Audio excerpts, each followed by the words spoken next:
Gadis gelandangan kotor itu berlari lurus menembus kerumunan orang-orang berpakaian mewah.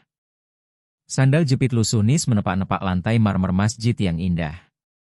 Semua orang terkesiap dan menunjuk, tapi dia tidak berhenti. Dia meraih tangan pengusaha kaya itu tepat di sana, tepat di depan calon istrinya yang mengenakan gaun pengantin putih mahal. Mulut sang pengantin wanita ternganga karena terkejut. Satpam bergegas maju, siap menyeret gadis itu pergi. "Tolong," gadis itu berteriak. "Bapak harus mendengarkan saya.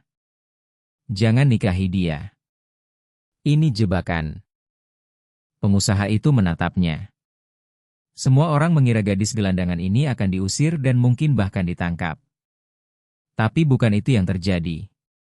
Gadis itu mengeluarkan HP jadul retak dari sakunya dan menekan sebuah tombol. Suara seorang wanita keluar dari speaker kecil itu dan itu adalah suara sang pengantin wanita yang mengatakan hal-hal mengerikan tentang mencuri uang dan menipu sang pengusaha. 5 detik. Hanya itu yang dibutuhkan untuk menghancurkan seluruh dunia sang pengusaha kaya. Dia mendengarkan rekaman itu. Wajahnya menjadi pucat. Tangannya mulai gemetar. Lalu dia menatap calon istrinya yang cantik dan dia akhirnya melihat kebenaran.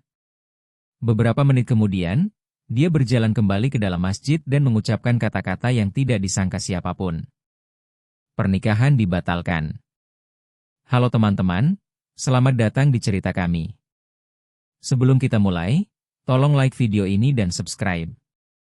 Juga, beritahu kami di komentar dari mana kalian menonton. Surabaya, Medan, mungkin Makassar, atau Bali? Kami ingin tahu. Rahmat Wijaya adalah seorang pengusaha sukses berusia 41 tahun yang membangun kekayaannya dari nol dan salah satu pebisnis paling dihormati di kota. Dia memiliki 3 hotel, 2 restoran, dan jaringan warung kopi. Fotonya ada di majalah. Wartawan mewawancarainya tentang kesuksesan dan bisnis. Tapi Rahmat bukan hanya kaya. Dia juga baik hati. 10 tahun yang lalu, setelah istri pertamanya meninggal dalam kecelakaan mobil, Rahmat mendirikan sebuah yayasan untuk membantu orang-orang yang tidak punya siapapun untuk membantu mereka. Yayasan Rahmat Wijaya memberikan makanan kepada keluarga-keluarga yang kelaparan. Yayasan itu membayar biaya sekolah anak-anak. Yayasan itu membangun rumah singgah untuk orang-orang yang tidak punya tempat tinggal. Rahmat tidak pernah lupa dari mana dia berasal. Sebelum dia kaya, dia juga pernah miskin. Ibunya membesarkannya sendirian, bekerja 2 pekerjaan hanya untuk menyediakan makanan di meja. Jadi, ketika dia mendapatkan uangnya, dia memutuskan untuk memberi kembali. Sekarang, Rahmat akan menikah lagi. Tunangannya adalah Citra Permata, seorang wanita cantik berusia 35 tahun dari keluarga kaya. Dia memiliki rambut sempurna, pakaian sempurna, dan senyum sempurna. Semua orang bilang mereka adalah pasangan yang sempurna. Citra bekerja di sebuah galeri seni di Menteng. Dia menghadiri semua pesta penting dan acara amal. Ketika dia dan Rahmat bertunangan 6 bulan yang lalu, foto mereka ada di koran. Judulnya berbunyi, "Pengusaha Sukses Jakarta Akhirnya Menemukan Cinta Lagi." Tidak ada yang tahu kebenaran tentang Citra. Tidak ada kecuali satu orang, dan orang itu adalah Lina. Lina berusia 12 tahun, tapi kehidupan di jalanan membuatnya terlihat lebih tua dan lebih muda pada saat yang bersamaan. Lebih tua karena matanya telah melihat terlalu banyak. Lebih muda karena dia kecil dan kurus karena tidak cukup makan. Dia sudah menjadi gelandangan selama 2 tahun, sejak ibunya meninggal. Lina tidak punya keluarga lain, tidak ada ayah, tidak ada kakek nenek, tidak ada paman atau bibi. Pemerintah menempatkannya di panti asuhan, tapi orang-orang di sana jahat. Mereka membentaknya dan menguncinya di kamarnya. Jadi, suatu malam, Lina kabur. Hidup di jalanan memang susah, tapi setidaknya dia bebas. Dia tidur di berbagai tempat, di bawah jembatan, di gedung parkir, di belakang tempat sampah.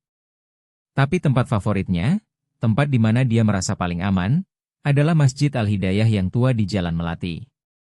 Masjid Al-Hidayah adalah sebuah masjid batu besar yang telah berdiri di kota selama lebih dari 100 tahun. Masjid itu memiliki kaligrafi Arab yang indah dan ornamen Islam yang menghiasi dindingnya. Di siang hari, orang-orang datang untuk sholat atau menghadiri pengajian. Di malam hari, masjid itu seharusnya terkunci dan kosong, tapi Lina telah menemukan cara masuk. Ada jendela kecil di belakang masjid dekat kamar mandi yang tidak terkunci dengan benar. Jika kamu tahu cara mendorongnya, jendela itu akan terbuka.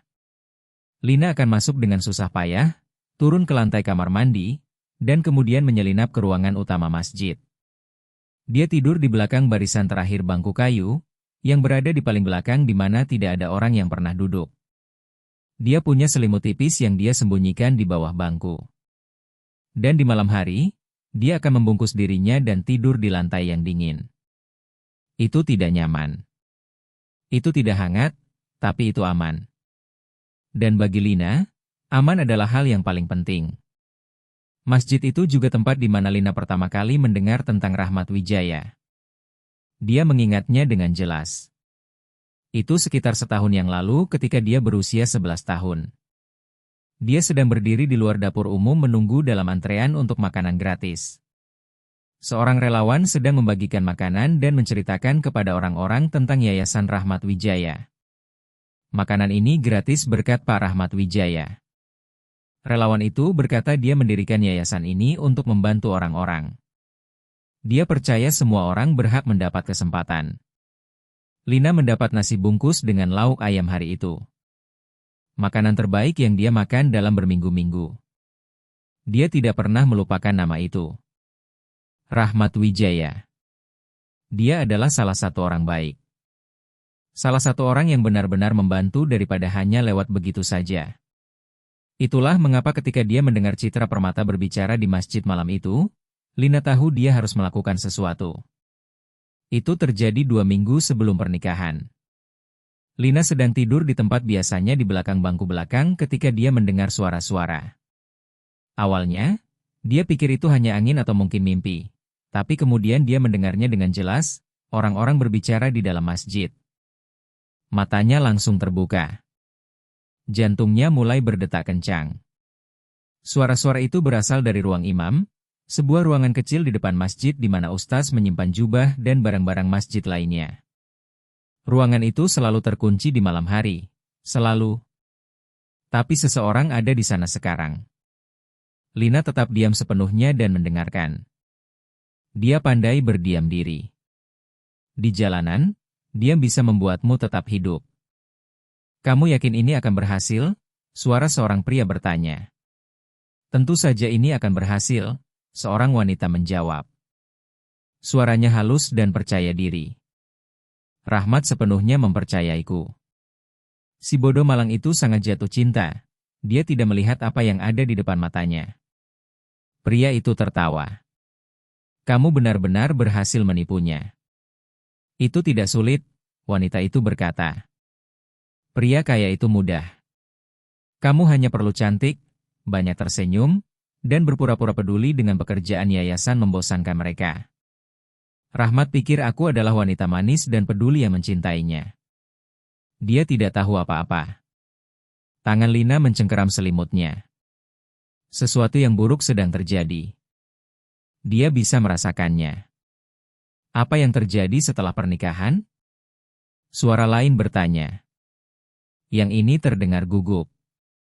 Setelah pernikahan, semuanya berubah. Wanita itu berkata, aku sudah menyuruh pengacaraku menyiapkan dokumennya. Begitu Rahmat menandatanganinya sebagai suamiku, transfer otomatis terjadi. Setengah dari semua yang dia miliki menjadi milikku secara hukum. Setengah. Suara gugup itu terdengar terkejut. Setengah untuk permulaan, wanita itu mengoreksi. Tapi aku tidak berhenti di situ. Selama bulan madu kami, aku akan membuatnya menandatangani surat kuasa. Dia akan pikir itu hanya dokumen biasa untuk pasangan menikah. Tapi yang sebenarnya dilakukan adalah memberiku kendali atas semua rekening dan bisnisnya. Bagaimana dengan Yayasan Rahmat Wijaya? Pria pertama bertanya. Terutama yayasan itu, wanita itu berkata, dan Lina bisa mendengar senyuman dalam suaranya.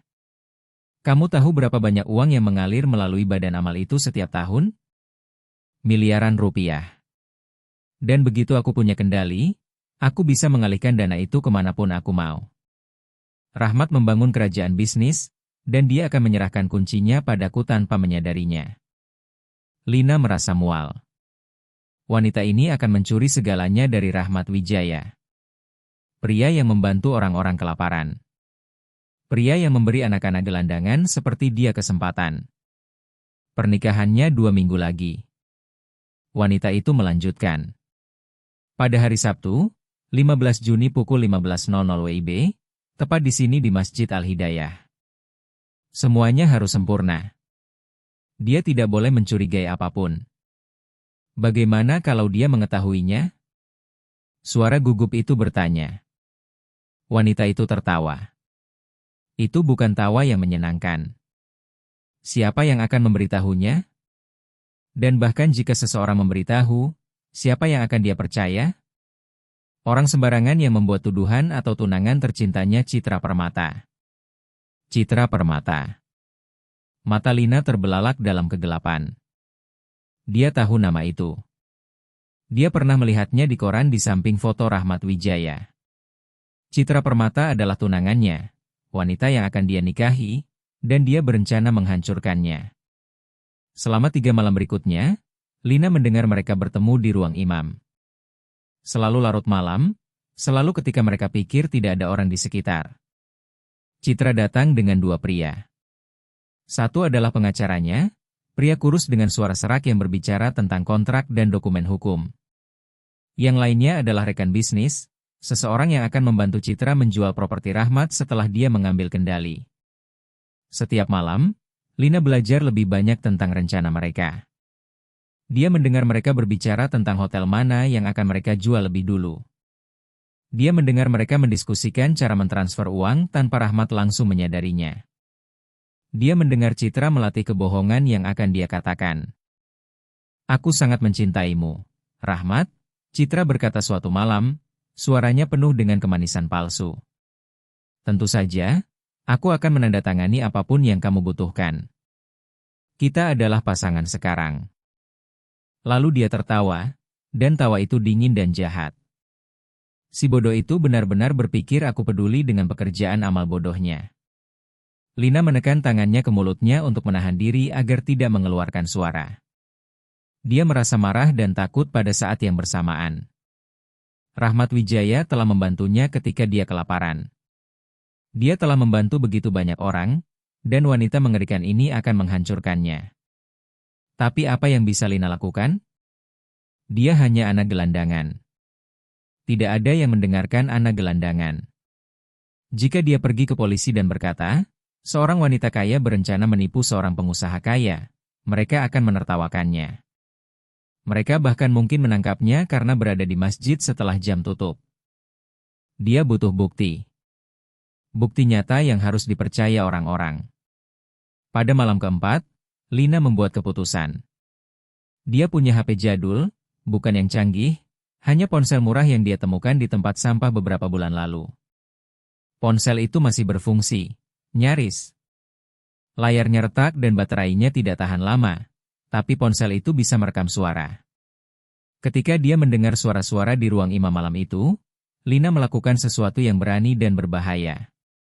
Dia merangkak keluar dari belakang bangkunya dan bergerak diam-diam menuju bagian depan masjid.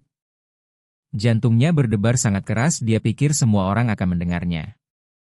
Pintu ruang imam tertutup, tapi ada celah di bagian bawah, cukup besar untuk suara keluar. Lina berbaring di lantai dingin dan menggeser ponselnya tepat ke celah itu. Tangannya gemetar saat dia menekan tombol rekam.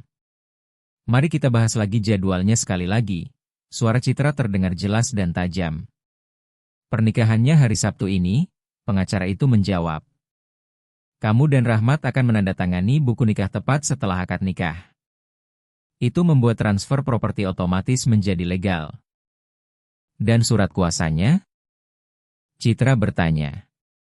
Aku akan membawanya ke Hotel Bulan Madumu, pengacara itu berkata. Bilang ke Rahmat itu hanya dokumen standar untuk pasangan menikah, formulir asuransi, dokumen rekening bersama, hal-hal semacam itu. Sembunyikan surat kuasa di tengah-tengah. Dia akan menandatangani tanpa membaca dengan teliti. Dia mempercayaimu. Sempurna, Citra berkata. Pada saat dia menyadari apa yang terjadi, aku akan mengendalikan segalanya. Hotel-hotel, restoran-restoran, warung kopi, dan terutama yayasan berharganya itu. Semua uang itu terbuang sia-sia untuk orang miskin. Aku akan menggunakannya dengan jauh lebih baik. Bagaimana kalau dia melawan? Rekan bisnis yang gugup itu bertanya. Citra tertawa. Dengan apa? Begitu aku punya surat kuasa, aku bisa membekukan rekeningnya. Aku bisa menguncinya dari perusahaannya sendiri, dan jika dia mencoba membawaku ke pengadilan, itu akan memakan waktu bertahun-tahun. Pada saat itu, aku sudah memindahkan uangnya ke tempat yang aman. Rahmat Wijaya akan ditinggalkan tanpa apa-apa. Mata Lina dipenuhi air mata saat dia mendengarkan. Ini bahkan lebih buruk dari yang dia kira. Citra tidak hanya akan mencuri dari Rahmat. Dia akan menghancurkannya sepenuhnya. Dia benar-benar berpikir aku mencintainya, Citra berkata, dan suaranya penuh dengan ejekan. Dia pikir aku adalah wanita manis dan peduli yang berbagi nilai-nilainya. Sungguh lelucon. Aku sudah merencanakan ini sejak hari pertama aku bertemu dengannya. Duda kaya dan kesepian dengan jiwa pahlawan. Sasaran empuk. Kamu memainkan peranmu dengan sempurna, pengacara itu berkata dengan nada persetujuan. Aku tahu, Citra menjawab. Aku pergi ke setiap acara amal yang membosankan. Aku tersenyum pada setiap gelandangan kotor. Aku berpura-pura peduli dengan almarhum istrinya dan kisah sedihnya. Semuanya sepadan untuk hasil ini. Lina merasakan kemarahan membakar di dadanya. Dia ingin menerobos pintu itu dan berteriak pada mereka, tapi dia tetap diam dan membiarkan ponselnya terus merekam. Setelah 10 menit lagi, pertemuan itu berakhir. Lina mendengar mereka bersiap untuk pergi. Dia meraih ponselnya dan bergegas kembali ke tempat persembunyiannya, jantungnya berdebar kencang. Dia berhasil tepat waktu. Pintu ruang imam terbuka dan langkah kaki bergema di seluruh masjid. Lina menahan napasnya sampai mereka pergi. Ketika masjid sunyi kembali, Lina melihat ponselnya. Rekaman itu berhasil. Dia menekan tombol putar dan mendengar suara Citra, jelas dan tidak salah lagi, mengakui seluruh rencana. Lina sudah punya buktinya. Tapi sekarang datang bagian yang sulit. Apa yang harus dia lakukan dengan bukti itu? Keesokan harinya cerah dan hangat. Lina menghabiskan pagi di belakang masjid, duduk di atas peti tua dan berpikir. Dia makan setengah roti basi yang dia temukan di tempat sampah toko roti dan mencoba mencari tahu langkah selanjutnya. Dia tidak bisa pergi ke polisi. Mereka tidak akan percaya padanya. Dia tidak bisa mengirim rekaman itu ke Rahmat karena dia tidak punya email atau nomor teleponnya. Dia bahkan tidak tahu di mana dia tinggal, tapi dia tahu di mana dia akan berada pada hari Sabtu. Di Masjid Al-Hidayah untuk menikah. Lina menyadari apa yang harus dia lakukan. Dia harus menghentikan pernikahan itu sendiri. Dia harus berjalan langsung ke Rahmat Wijaya di depan semua orang kaya itu dengan pakaian mewah mereka dan membuatnya mendengarkan. Pikiran itu membuatnya ketakutan. Bagaimana kalau Satpam mengusirnya sebelum dia bisa menjelaskan? Bagaimana kalau Rahmat tidak percaya padanya? Bagaimana kalau Citra melihatnya lebih dulu dan menghentikannya? Tapi Lina tahu dia tidak punya pilihan. Rahmat telah membantunya ketika dia membutuhkan. Sekarang giliran dia untuk membantu Rahmat. Selama beberapa hari berikutnya, Lina mengawasi masjid dengan hati-hati. Dia melihat pekerja datang dan pergi, memasang bunga dan dekorasi. Dia melihat Citra datang 2 kali, keduanya berpakaian mahal, tersenyum dan tertawa seolah-olah dia tidak punya beban di dunia. Sekali Lina melihat Rahmat sendiri. Dia tiba dengan mobil Alphard hitam mengkilap dan berjalan masuk ke masjid bersama Ustaz. Dia tinggi dan tampan dengan rambut gelap dan mata yang baik. Dia mengenakan jas bagus tapi tidak bersikap sombong. Ketika dia membukakan pintu untuk seorang wanita tua yang membawa belanjaan, Lina merasa semakin yakin bahwa dia melakukan hal yang benar. Pria ini tidak pantas mendapatkan apa yang Citra rencanakan. Pada Jumat malam, malam sebelum pernikahan, Lina hampir tidak tidur. Dia menjaga ponselnya tetap terisi dan siap. Dia berlatih apa yang akan dia katakan. Pak Rahmat, tolong dengarkan. Tunangan Bapak mencoba menipu Bapak. Saya punya bukti. Apakah dia akan mendengarkan? Apakah ada yang mau mendengarkan gadis gelandangan kotor? Lina tidak tahu, tapi dia harus mencoba. Sabtu pagi tiba cerah dan terang. Itu adalah jenis hari sempurna yang selalu diinginkan orang untuk pernikahan. Langit biru, matahari hangat, burung-burung bernyanyi. Lina mencuci wajah dan tangannya di kamar mandi masjid. Dia mencoba menyisir rambutnya yang kusut dengan jari-jarinya. Dia melihat dirinya di cermin dan melihat gadis kurus dengan mata ketakutan dan pakaian yang tidak pas. Kamu bisa melakukan ini, dia berbisik pada bayangannya. Kamu harus. Menjelang siang, tamu-tamu mulai berdatangan. Mobil-mobil mewah berhenti di depan Masjid Al-Hidayah. Wanita-wanita dengan gaun warna-warni dan jilbab cantik keluar. Pria-pria dengan jas mewah mengikuti mereka. Semua orang terlihat bersih dan sempurna dan penting. Lina mengawasi dari seberang jalan, bersembunyi di balik mobil van yang diparkir. Dia merasakan keberaniannya mulai memudar. Orang-orang ini sangat berbeda darinya. Mereka hidup di dunia yang berbeda. Mereka akan melihatnya dan melihat sampah, bukan manusia. Tapi kemudian dia mengingat suara Citra dalam rekaman. Semua uang itu terbuang sia-sia untuk orang miskin. Citra tidak hanya ingin mencuri dari Rahmat. Dia ingin menghancurkan yayasan yang membantu anak-anak seperti Lina. Dia ingin mengambil satu-satunya hal baik yang pernah Lina kenal. Pikiran itu membuat Lina marah, dan kemarahan lebih kuat dari ketakutan. Pukul 2:30, sebuah mobil pengantin putih berhenti. Pintu terbuka dan Citra melangkah keluar.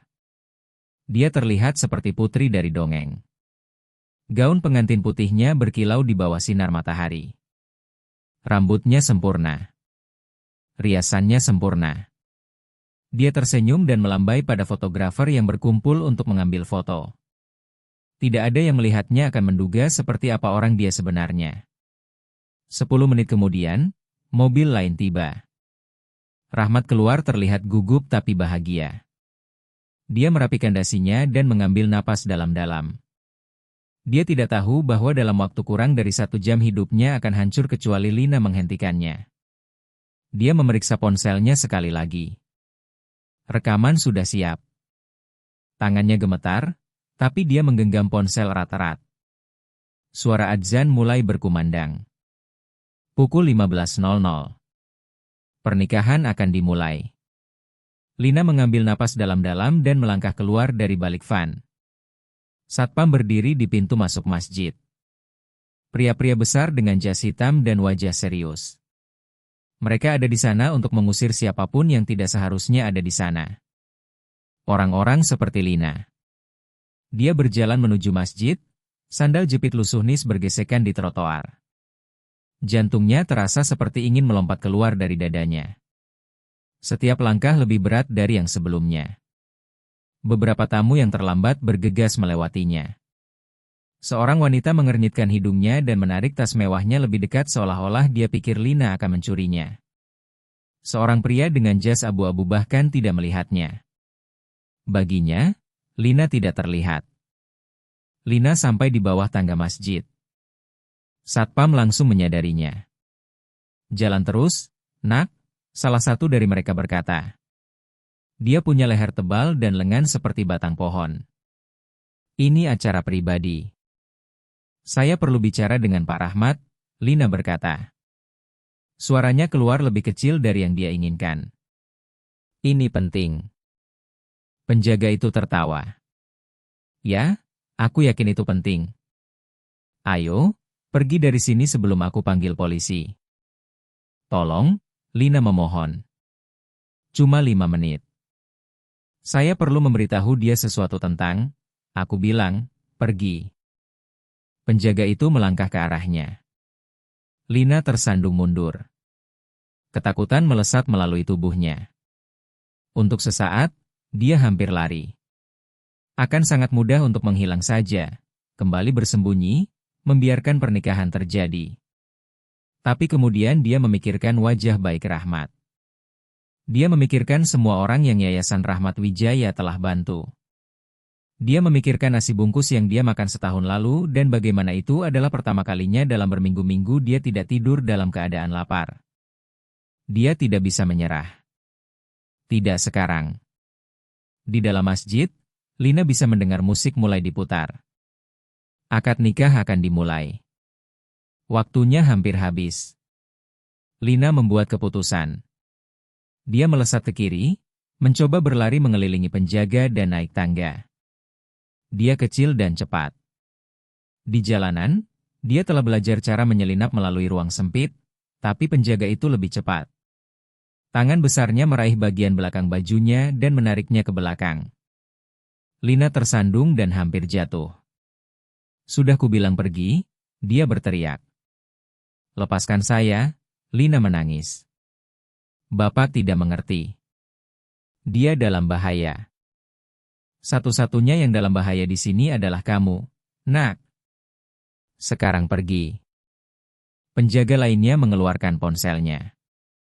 Haruskah aku panggil polisi? Tidak, tolong. Suara Lina putus asa sekarang. Air mata mulai mengalir di wajahnya. Biarkan saya bicara dengannya, tolong. Dia akan mencuri semuanya. Ini jebakan. Para penjaga saling memandang. Mereka pikir dia gila. Hanya anak jalanan lain yang membuat masalah. Tapi teriakan Lina telah menarik perhatian. Beberapa tamu yang masih di luar berbalik untuk melihat. Mereka berbisik satu sama lain dan menunjuk. Dan kemudian melalui pintu masjid yang terbuka, Lina melihatnya. Rahmat Wijaya berdiri di depan masjid di samping penghulu. Dia melihat ke belakang, menunggu pengantinnya berjalan menyusuri lorong. Tapi keributan di luar telah menarik perhatiannya. Dia menolehkan kepalanya ke pintu masuk, mengerutkan kening. Mata mereka bertemu. Untuk sesaat, Rahmat melihat Lina. Dia melihat gadis kurus yang menangis ditahan oleh satpam. Dia melihat seseorang yang membutuhkan bantuan. Dan karena Rahmat Wijaya adalah tipe pria yang telah menghabiskan 10 tahun membantu orang-orang yang membutuhkan, dia tidak memalingkan muka. Dia mengangkat tangannya, memberi isyarat pada seseorang. Lalu dia mulai berjalan menyusuri lorong menjauhi altar menuju pintu masuk. Pak Rahmat, salah satu penjaga memanggil, maaf soal ini, Pak. Kami sedang menanganinya. Tapi Rahmat mengabaikannya. Dia berjalan langsung ke Lina dan menatapnya. Dari dekat, dia bisa melihat bahwa matanya coklat dan hangat. Tidak marah atau kesal, hanya penasaran dan khawatir. Ada apa ini? Dia bertanya dengan lembut. Mulut Lina terasa kering. Ini dia. Ini kesempatannya. Dia mungkin punya 30 detik sebelum seseorang menyeretnya pergi. Jangan nikahi dia, Lina berkata tiba-tiba. Kata-kata itu keluar cepat dan berantakan.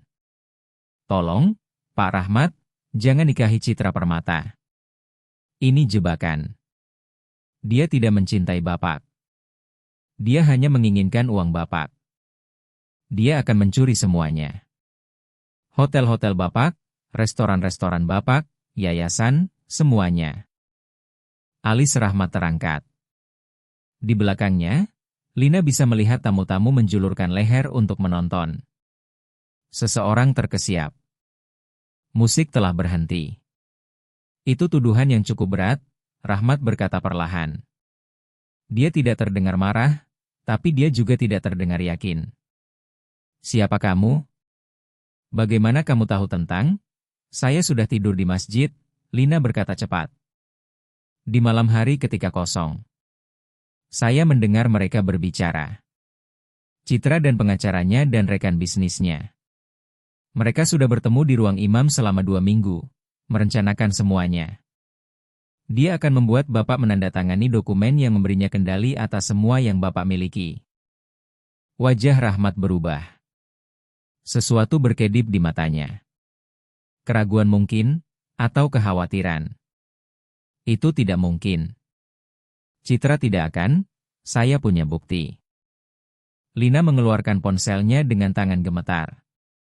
Saya merekam mereka. Bapak bisa mendengar semuanya. Tolong dengarkan saja. 5 detik. Itu saja yang saya minta. Satpam itu meraih ponsel. Pak, Bapak tidak harus, tunggu. Rahmat mengangkat tangannya lagi. Dia menatap Lina lama, mempelajari wajahnya. Kamu serius, kan? Kamu benar-benar percaya apa yang kamu katakan? Saya tahu apa yang saya dengar, Lina berkata.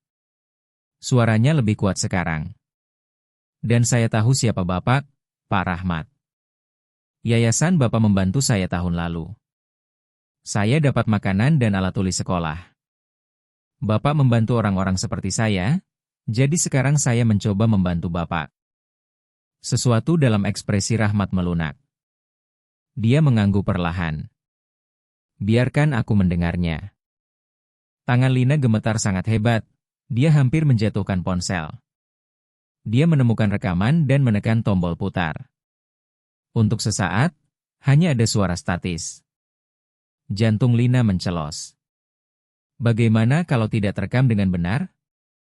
Bagaimana kalau filenya rusak? Tapi kemudian suara Citra keluar dari speaker kecil, jelas dan tajam. Rahmat sepenuhnya mempercayaiku. Si bodoh malang itu sangat jatuh cinta. Dia tidak melihat apa yang ada di depan matanya. Wajah Rahmat menjadi pucat. Suara pengacara menyusul. Begitu Rahmat menandatanganinya sebagai suamimu, transfer otomatis terjadi. Setengah dari semua yang dia miliki menjadi milikmu secara hukum. Tangan Rahmat mulai gemetar. Suara Citra lagi, penuh dengan ejekan. Dia benar-benar berpikir aku mencintainya. Duda kaya dan kesepian dengan jiwa pahlawan. Sasaran empuk. Rahmat mundur selangkah seperti seseorang telah memukulnya di perut. Lebih banyak suara mengalir dari ponsel. Diskusi tentang surat kuasa. Rencana Citra untuk membekukan rekeningnya. Komentarnya tentang semua uang itu terbuang sia-sia untuk orang miskin. Dan kemudian bagian terburuk. Aku sudah merencanakan ini sejak hari pertama aku bertemu dengannya. Aku pergi ke setiap acara amal yang membosankan. Aku tersenyum pada setiap gelandangan kotor. Aku berpura-pura peduli dengan almarhum istrinya dan kisah sedihnya. Semuanya sepadan untuk hasil ini. Rekaman berakhir. Keheningan menyelimuti pintu masuk masjid.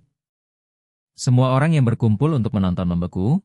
Mulut mereka ternganga karena terkejut. Wajah Rahmat telah berubah dari pucat menjadi abu-abu. Tangannya terkepal di sisinya. Rahangnya tegang, dan Lina bisa melihat otot berkedut di pipinya. Kapan kamu merekam ini? Dia bertanya pelan. Suaranya terdengar aneh, datar, dan tanpa emosi. Seolah-olah semua perasaan telah tersedot keluar darinya. 4 hari yang lalu, Lina berbisik. Kamis malam. Mereka sedang merencanakan semuanya. Rahmat mengangguk perlahan.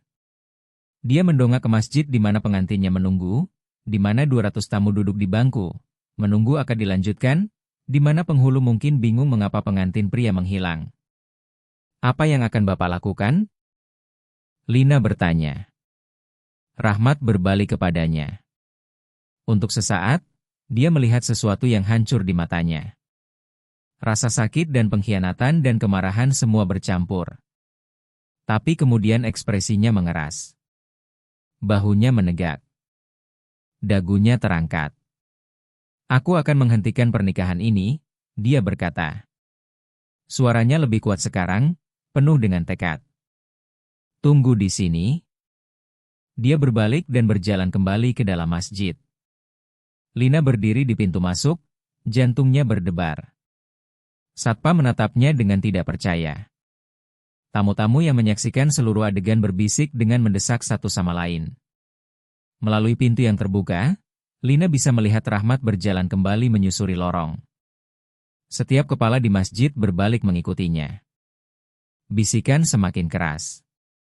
Rahmat mencapai altar di mana Citra berdiri. Dia terlihat cantik dalam gaun putihnya, tersenyum dengan kemanisan palsu.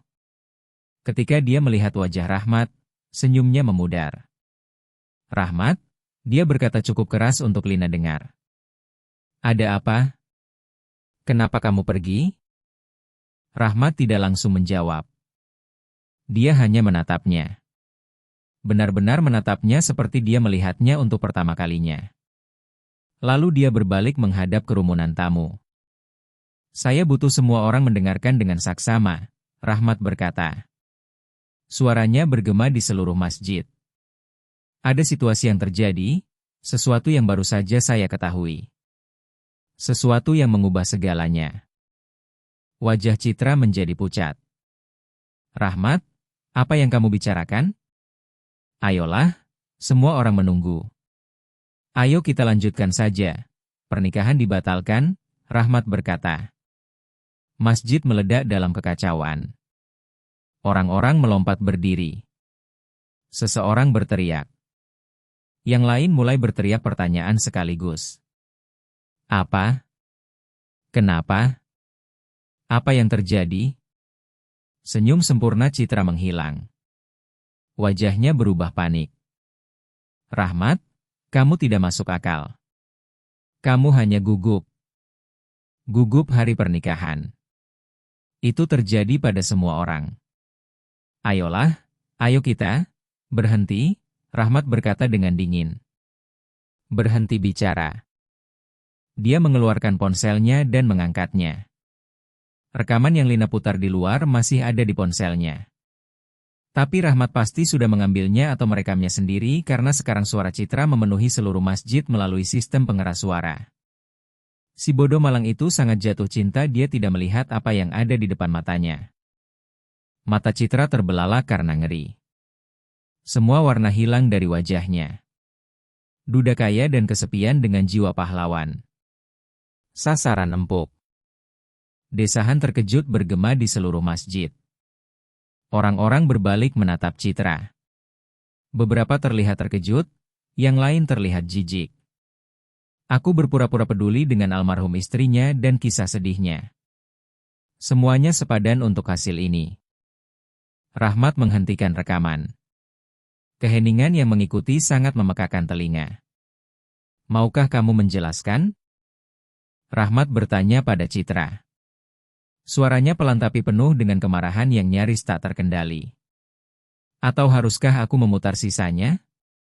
Bagian di mana kamu mendiskusikan mencuri hartaku?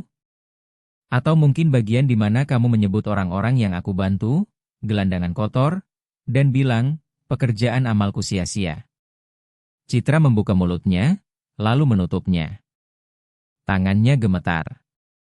Riasan yang diaplikasikan dengan sempurna tidak bisa menyembunyikan kepanikan di matanya. Ini kesalahan, dia akhirnya berkata. Suaranya tinggi dan putus asa. Rekaman itu palsu. Seseorang mengeditnya. Seseorang mencoba menghancurkan kita, Rahmat. Tidak bisakah kamu lihat? Kita tidak bisa membiarkan mereka menang. Palsu.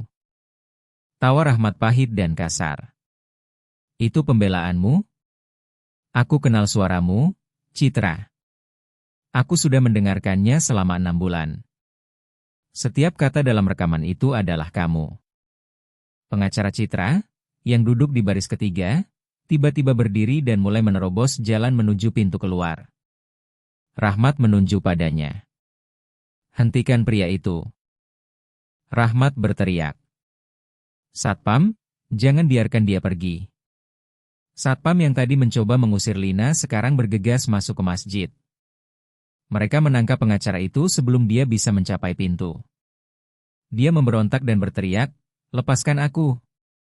Aku tidak melakukan apa-apa. Kamu yang menyiapkan dokumen palsu itu, Rahmat berkata. Aku mendengarmu di rekaman. Kamu tidak akan kemana-mana sampai polisi datang. Polisi? Suara Citra pecah. Dia melihat sekeliling dengan liar seperti hewan yang terjebak mencari jalan keluar.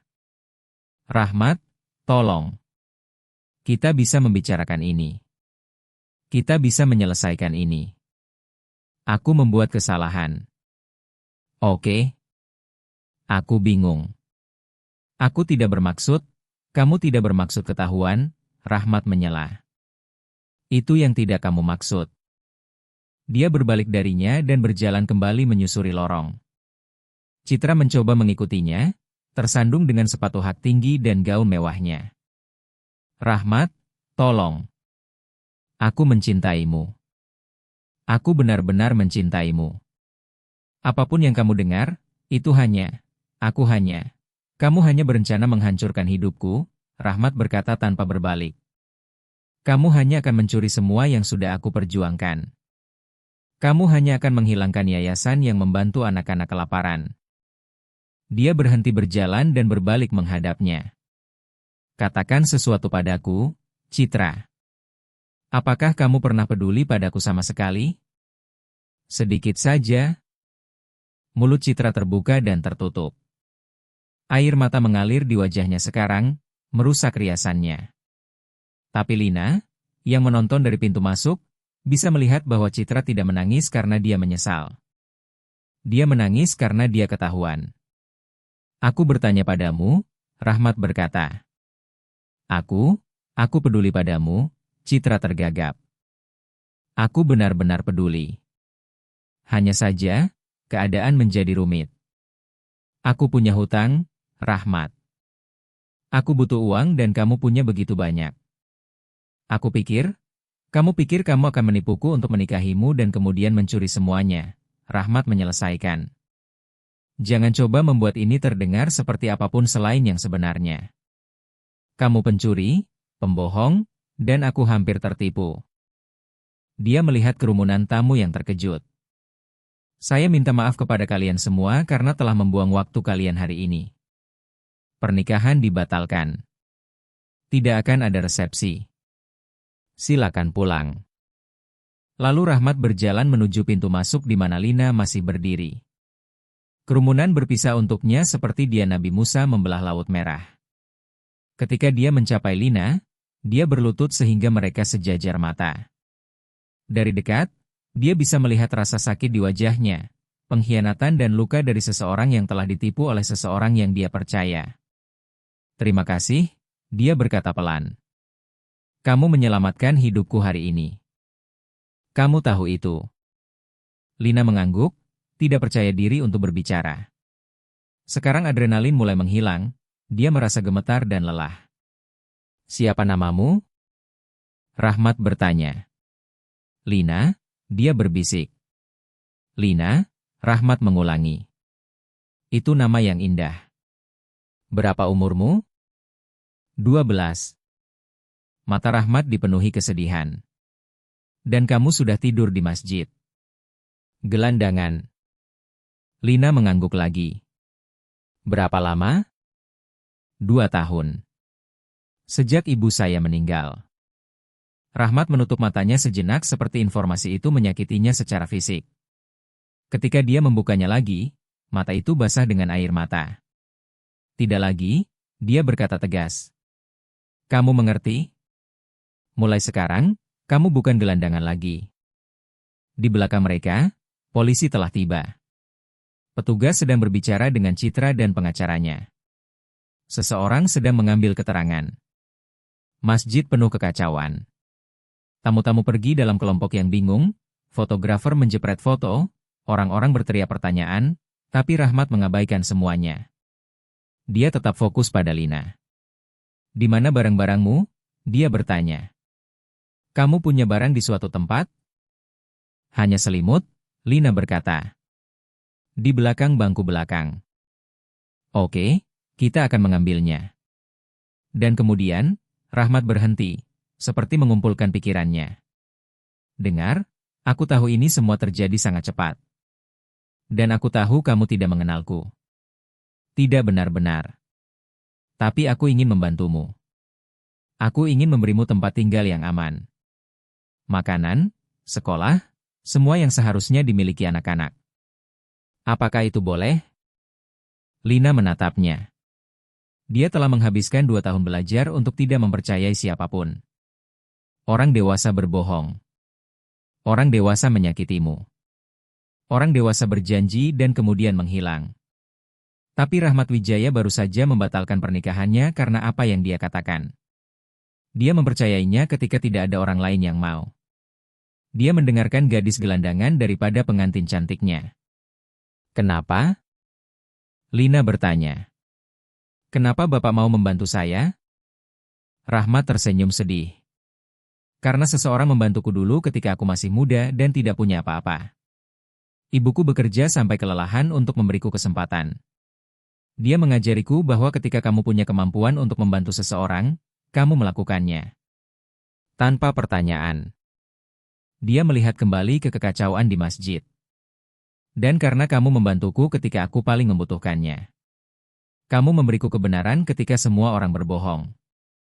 Itu lebih berharga dari uang, Lina. Itu lebih berharga dari segalanya. Seorang petugas polisi mendekati mereka. Pak Rahmat, kami perlu menanyakan beberapa pertanyaan tentang situasi ini. Sebentar, Rahmat berkata. Dia melihat kembali ke Lina. Maukah kamu menungguku? Aku perlu menangani kekacauan ini, tapi setelah itu, kita akan membicarakan masa depanmu. Oke? Lina ragu-ragu, lalu mengangguk. Rahmat berdiri dan berbalik ke salah satu asistennya, seorang wanita berwajah baik dengan gaun biru yang mengikutinya keluar dari masjid. Bu Susi, ini Lina. Dia akan tinggal bersama kita. Bisakah kamu menemaninya sementara aku bicara dengan polisi? Pastikan dia dapat makanan dan minuman. Bu Susi tersenyum hangat. Tentu saja, Pak Rahmat. Rahmat meremas bahu Lina dengan lembut, lalu berjalan ke arah petugas polisi. Lina menatapnya pergi. Dia merasa aneh, penuh harapan, dan takut pada saat yang bersamaan. Bisakah ini benar-benar terjadi?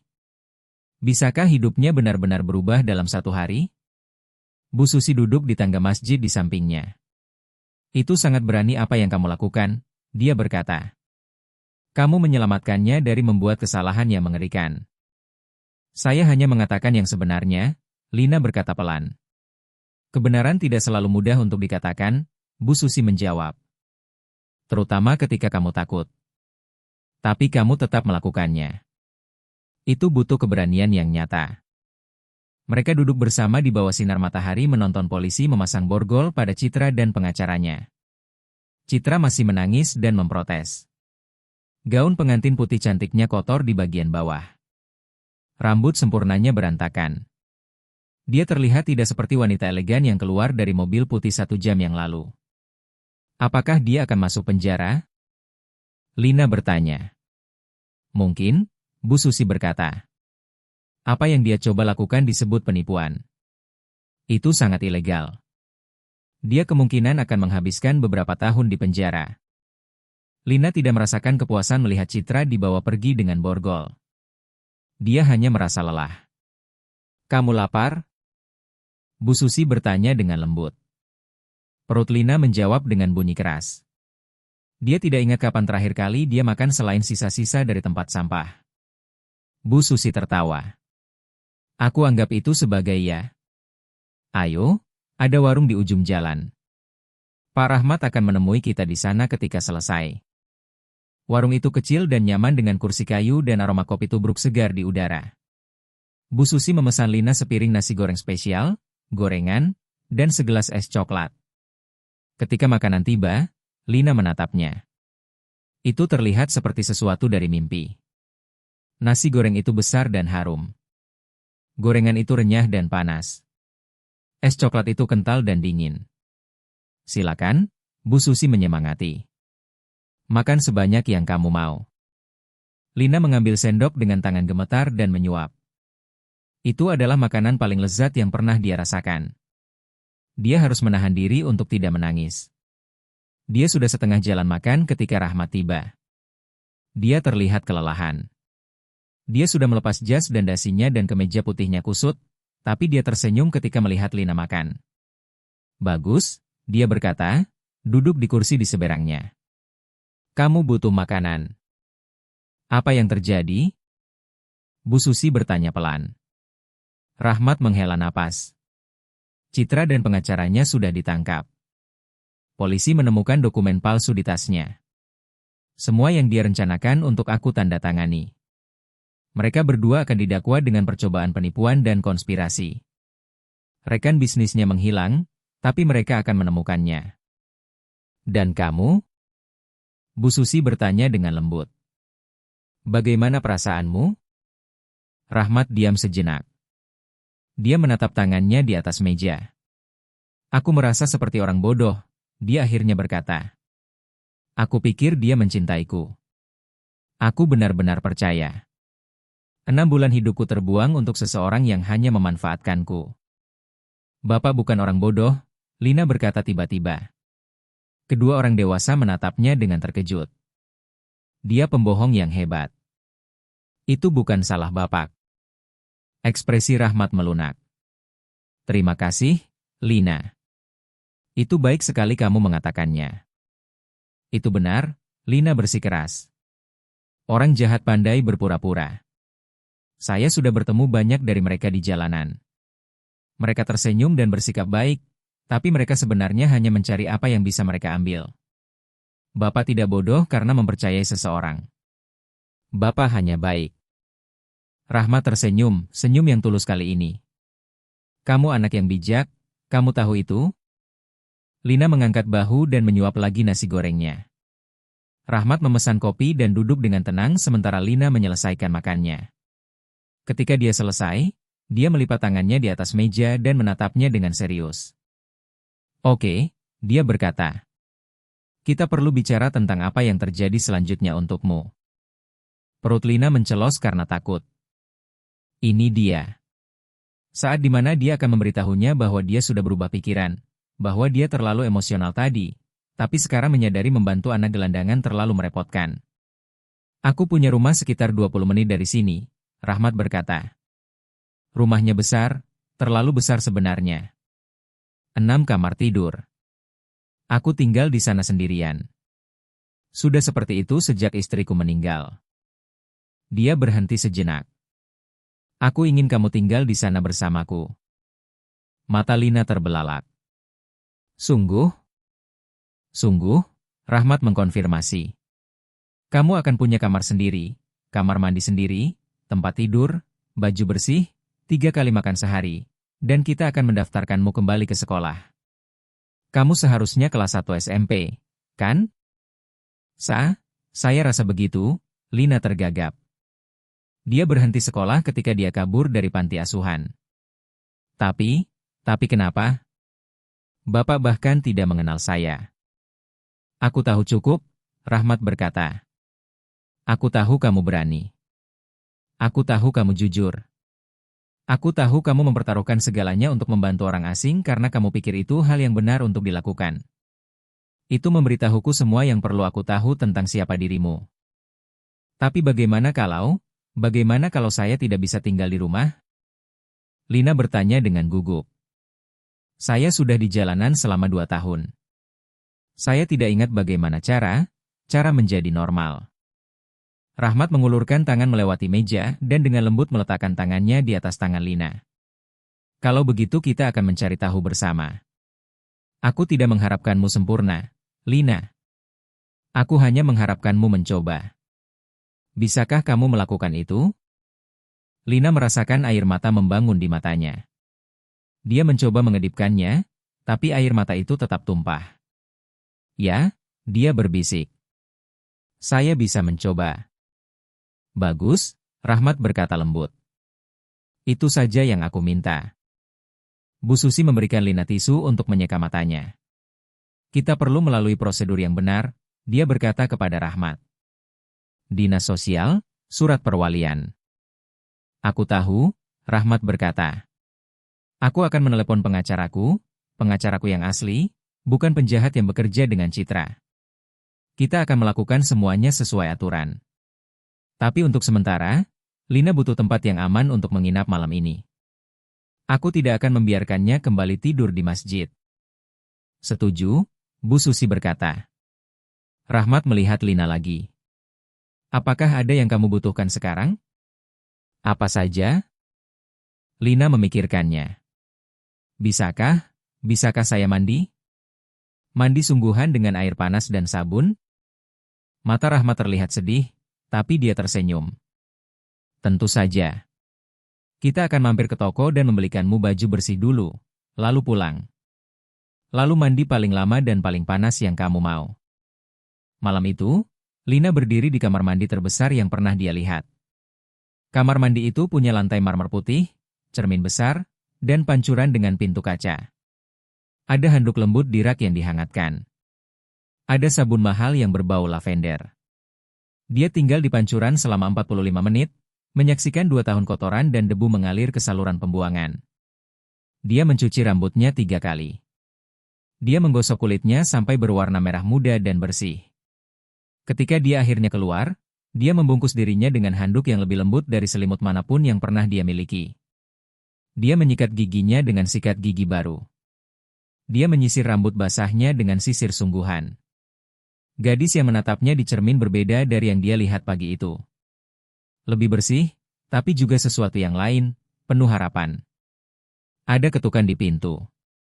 Lina, kamu baik-baik saja di dalam? Suara Rahmat memanggil. Ya, Lina menjawab. Saya baik-baik saja. Kamarmu pintu kedua di sebelah kiri. Aku taruh baju yang kita beli di tempat tidur. Turunlah kalau sudah siap. Lina mengenakan baju barunya, piyama lembut dengan motif bintang. Ukurannya pas sempurna. Lalu dia berjalan menyusuri lorong sambil melihat-lihat segalanya. Dinding-dinding punya lukisan. Lantainya kayu mengkilap. Semuanya bersih dan indah dan aman. Kamar barunya lebih besar dari beberapa tempat di mana dia tidur dalam 2 tahun terakhir. Kamar itu punya tempat tidur sungguhan dengan kasur tebal dan bantal empuk. Ada meja dan rak buku dan jendela dengan gorden. Rahmat bahkan menaruh boneka beruang di tempat tidur. Lina mengambil boneka itu dan memeluknya erat. Lalu dia turun ke bawah. Rahmat ada di dapur membuat susu coklat hangat. Merasa lebih baik? Dia bertanya. Jauh lebih baik, Lina berkata. Dia memberikannya cangkir yang penuh dengan minuman hangat. Mereka duduk bersama di meja dapur, menyeruput minuman mereka dalam keheningan yang nyaman. Saya takut, Lina akhirnya mengakui. Bagaimana kalau ini tidak berhasil? Bagaimana kalau Bapak memutuskan saya terlalu merepotkan? Rahmat meletakkan cangkirnya dan menatapnya dengan serius. Lina, aku akan memberitahumu sesuatu dan aku ingin kamu benar-benar mendengarkan, oke? Dia mengangguk. Aku kehilangan istriku 10 tahun yang lalu, Rahmat berkata. Setelah dia meninggal, aku menenggelamkan diri dalam pekerjaan. Aku membangun bisnisku. Aku memulai yayasan. Aku membuat diriku sangat sibuk sehingga aku tidak perlu memikirkan kesepian. Dan kemudian Citra datang dan aku pikir mungkin aku sudah menemukan seseorang untuk mengisi kekosongan itu. Tapi aku salah. Dia tidak ingin menjadi pasanganku. Dia hanya menginginkan uangku. Dia berhenti, mengumpulkan pikirannya. Hari ini, seorang gadis 12 tahun mempertaruhkan segalanya untuk menyelamatkanku dari membuat kesalahan terbesar dalam hidupku. Kamu tidak harus melakukan itu. Kamu bisa tetap bersembunyi. Kamu bisa menjaga dirimu tetap aman. Tapi kamu tidak melakukannya. Kamu memilih untuk membantuku. Bapak membantu saya duluan, Lina berkata pelan. Yayasan Bapak, makanan dan alat tulis sekolah. Saya tidak pernah melupakannya. Dan itulah tepatnya maksudku, Rahmat berkata, suaranya tebal dengan emosi. Kita saling membantu. Itulah yang dilakukan keluarga. Keluarga sungguhan, bukan keluarga palsu seperti yang Citra pura-pura inginkan. Keluarga sungguhan hadir ketika dibutuhkan. Keluarga sungguhan mengatakan kebenaran meskipun sulit. Keluarga sungguhan saling menjaga. Dia mengulurkan tangan melewati meja dan menggenggam kedua tangan Lina. Aku tahu aku bukan ayahmu. Aku tahu aku tidak akan pernah bisa menggantikan ibumu. Tapi jika kamu mengizinkan, aku ingin mencoba menjadi keluarga untukmu. Untuk memberimu kehidupan yang pantas kamu dapatkan, kehidupan yang ibumu inginkan untukmu. Mata Lina dipenuhi air mata lagi. Bagaimana kalau saya berbuat salah? Kalau begitu kamu berbuat salah, Rahmat berkata sederhana. Dan kita akan melewatinya bersama. Itulah yang dilakukan keluarga. Mereka membuat kesalahan dan mereka saling memaafkan dan mereka terus mencoba. Oke, Lina berbisik. Oke. Mereka menyelesaikan minuman hangat mereka. Rahmat menunjukkan Lina cara menggunakan remote TV dan AC. Dia menuliskan nomor teleponnya di secari kertas dan meletakkannya di meja samping tempat tidurnya.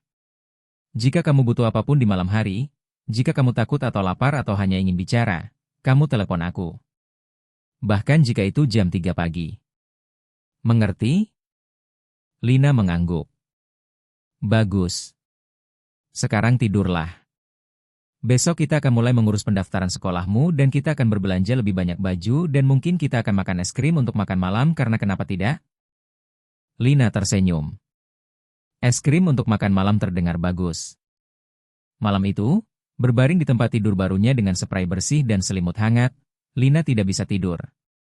Bukan karena dia tidak nyaman atau takut, tapi karena dia bahagia. Dan kebahagiaan adalah perasaan yang hampir dia lupakan. Dia memikirkan bagaimana hidupnya berubah dalam satu hari.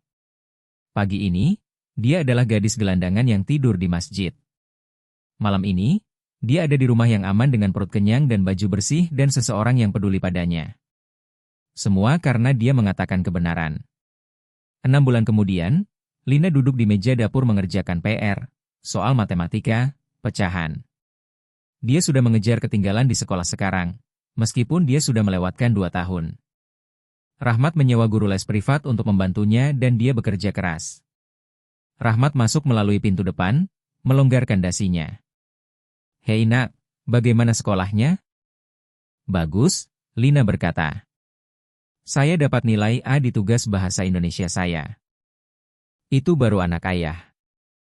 Rahmat tersenyum lebar. Bagaimana kalau kita rayakan? Nasi Padang malam ini. Bapak selalu mau merayakan dengan nasi Padang, Lina menggoda. Nasi Padang adalah makanan perayaan universal, Rahmat berkata serius. Itu sudah fakta ilmiah. Lina tertawa. Dia banyak tertawa akhir-akhir ini. Hidup dengan Rahmat itu baik. Lebih dari baik. Itu adalah segalanya yang tidak pernah dia pikir bisa dia miliki. Mereka makan malam bersama setiap malam. Dia membantunya dengan PR. Dia datang ke acara-acara sekolahnya. Dia mengajarinya cara naik sepeda dan cara bermain catur. Dia juga mengajarinya tentang menjalankan bisnis. Kadang-kadang dia membawanya ke kantornya dan menunjukkan bagaimana semuanya bekerja. Suatu hari, dia akan berkata, mungkin kamu akan ingin menjalankan yayasan atau memulai bisnismu sendiri. Apapun yang ingin kamu lakukan, aku akan mendukungmu. Yayasan Rahmat Wijaya sekarang lebih baik dari sebelumnya. Dengan sidang kriminal Citra di berita, banyak orang mendengar cerita Rahmat. Donasi mengalir masuk. Mereka sudah bisa membuka 2 rumah singgah baru dan program pelatihan kerja. Rahmat juga memulai inisiatif baru, membantu anak-anak yang keluar dari panti asuhan. Jika kamu tidak memperingatkanku tentang Citra, dia akan menghancurkan yayasan, dia memberitahu Lina. Jadi sekarang kita akan membantu lebih banyak anak sepertimu. Anak-anak yang butuh kesempatan kedua. Ada ketukan di pintu depan. Rahmat pergi untuk membukanya. Lina mendengar suara-suara. Bu Susi dan seseorang dari dinas sosial. Mereka masuk ke dapur membawa dokumen. Lina, Rahmat berkata, suaranya gemetar dengan emosi. Hakim menandatangani suratnya hari ini. Adopsinya sudah final. Kamu secara resmi adalah putriku sekarang. Jantung Lina terasa seperti akan meledak. Sungguh? Sungguh? Rahmat berkata, air mata mengalir di wajahnya. Jika kamu mau. Lina meluncur dari kursinya dan ke dalam pelukannya. Dia menangkapnya dan memeluknya erat dan mereka berdua menangis bahagia. Apakah ini berarti saya bisa memanggil Bapak Ayah? Lina bertanya, suaranya teredam di bahunya. Rahmat mundur sedikit untuk melihat wajahnya. Aku akan merasa terhormat jika kamu memanggilku ayah. Oke, Lina berkata, tersenyum melalui air matanya. Oke, ayah. Itu adalah kata paling indah yang pernah dia ucapkan. Bu Susi menyeka matanya sendiri. Selamat untuk kalian berdua. Malam itu, setelah pekerja sosial pergi dan nasi padang sudah dimakan dan perayaan sudah selesai, Lina dan Rahmat duduk di teras belakang menyaksikan bintang-bintang bermunculan. Bapak tahu apa yang lucu? Lina berkata. Apa? Rahmat bertanya. Citra pikir dia bisa menipu Bapak untuk menjadikannya keluarga. Dia punya semua dokumen palsu dan rencana itu. Tapi dia tidak pernah benar-benar ingin menjadi keluarga.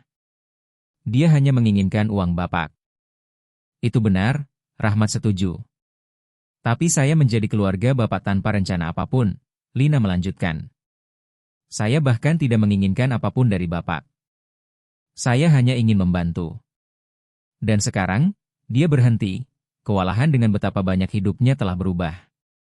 Dan sekarang kita terjebak satu sama lain, Rahmat berkata dengan senyum. Dengan cara terbaik yang mungkin. Dengan cara terbaik yang mungkin, Lina mengulang. Mereka duduk dalam keheningan yang nyaman. Dua orang yang telah saling menyelamatkan, menyaksikan bintang-bintang dan memikirkan bagaimana kadang-kadang keluarga terbaik adalah keluarga yang kamu pilih. Citra Permata masuk penjara selama 7 tahun karena penipuan dan konspirasi. Pengacaranya mendapat 5 tahun. Rekan bisnisnya tertangkap saat mencoba melarikan diri dari negara dan mendapat 3 tahun. Rahmat tidak pernah menikah lagi. Dia tidak perlu. Dia sudah punya semua yang dia inginkan. Bisnis yang sukses, yayasan yang membantu ribuan orang, dan seorang putri yang membuatnya tertawa setiap hari. Dan Lina, dia tumbuh kuat dan baik dan berani. Dia pergi ke universitas dan belajar bisnis. Dia kembali dan membantu menjalankan Yayasan Rahmat Wijaya, fokus membantu anak-anak gelandangan. Dia tidak pernah lupa bagaimana rasanya tidur di masjid, kedinginan dan sendirian dan takut. Bertahun-tahun kemudian, ketika orang-orang bertanya bagaimana dia bisa punya kehidupan yang luar biasa, dia selalu menceritakan kisah yang sama. Saya dulu gelandangan dan tinggal di masjid, dia akan berkata. Saya tidak sengaja mendengar rencana yang mengerikan. Saya bisa tetap diam. Saya bisa menjaga diri tetap aman. Tapi sebaliknya, saya mengatakan kebenaran, dan satu momen keberanian itu mengubah segalanya. Dia akan tersenyum dan menambahkan, keputusan terbaik yang pernah saya buat adalah menarik pengusaha itu dari pernikahannya. Karena 5 detik kemudian ketika dia mendengar rekaman itu, kami berdua diselamatkan. Dia diselamatkan dari wanita yang akan menghancurkan hidupnya. Dan saya diselamatkan dari jalanan. Kami saling menyelamatkan. Dan itulah kebenaran tentang keluarga, keluarga sungguhan. Ini bukan tentang darah atau dokumen atau pernikahan. Ini tentang hadir ketika dibutuhkan. Ini tentang mengatakan kebenaran meskipun sulit. Ini tentang saling menyelamatkan. Itulah yang Lina dan Rahmat lakukan. Mereka saling menyelamatkan dan mereka hidup bahagia saling mendukung seumur hidup mereka. Saya harap kalian menikmati menontonnya sebanyak saya menikmati membuatnya. Like, share, dan komen pelajaran yang kalian dapat. Beritahu saya dari mana kalian menonton di komentar di bawah. Sampai jumpa di video berikutnya.